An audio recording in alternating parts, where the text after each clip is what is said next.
BNP chairperson এবং সাবেক প্রধানমন্ত্রী বেগম খালেদা জিয়ার জানাজায় লোকে লোকারণ্য রাজধানীর মানিক মিয়া অ্যাভিনিউ।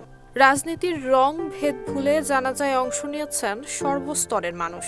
৩১ ডিসেম্বর বাদ জোহর সংসদ ভবনের দক্ষিণ প্লাজায় অনুষ্ঠিত হয় জানাজা পড়ান বায়তুল মোকাররমের খতিব মুফতি আব্দুল মালেক।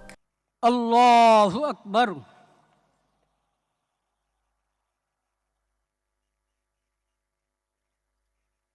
আল্লাহু আকবার।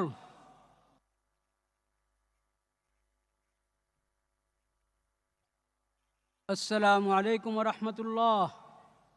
আসসালামু আলাইকুম ওয়া রাহমাতুল্লাহ।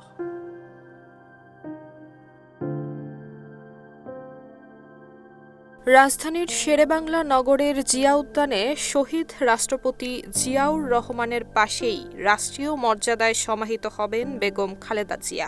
এ সময় উপস্থিত থাকবেন তার পরিবারের সদস্য, রাষ্ট্রীয় গুরুত্বপূর্ণ ব্যক্তি, সরকারের দায়িত্বপ্রাপ্ত ব্যক্তি, বিদেশি অতিথি, রাষ্ট্রদূত এবং বিএনপি মনোনীত রাজনীতিকেরা। খালেদা জিয়ার দাফন নির্বিঘ্নে শেষ করার জন্য জিয়া উদ্যানে নির্ধারিত ব্যক্তি ব্যতীত জনসাধারণের প্রবেশ সীমিত করা হয়েছে। চুল পড়া অনেক কমে গেছে।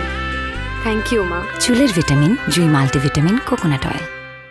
এর আগে সকাল 11টা 48 দিকে খালেদা জিয়ার মরদেহ বহনকারী ফ্রিজার ভ্যানটি জাতীয় সংসদ ভবনের দক্ষিণ প্লাজায় পৌঁছায়। এর আগে বেগম জিয়ার মরদেহ রাজধানীর এভারকেয়ার হাসপাতাল থেকে নেওয়া হয় তারেক রহমানের গুলশান অ্যাভিনিউর 196 নম্বর বাসায়। সেখানে পৌঁছানোর পর বেলা 11টা 5 পর্যন্ত বেগম জিয়ার স্বজন এবং বিএনপির নেতাকর্মীরা শেষবারের মতো শ্রদ্ধা নিবেদন করেন।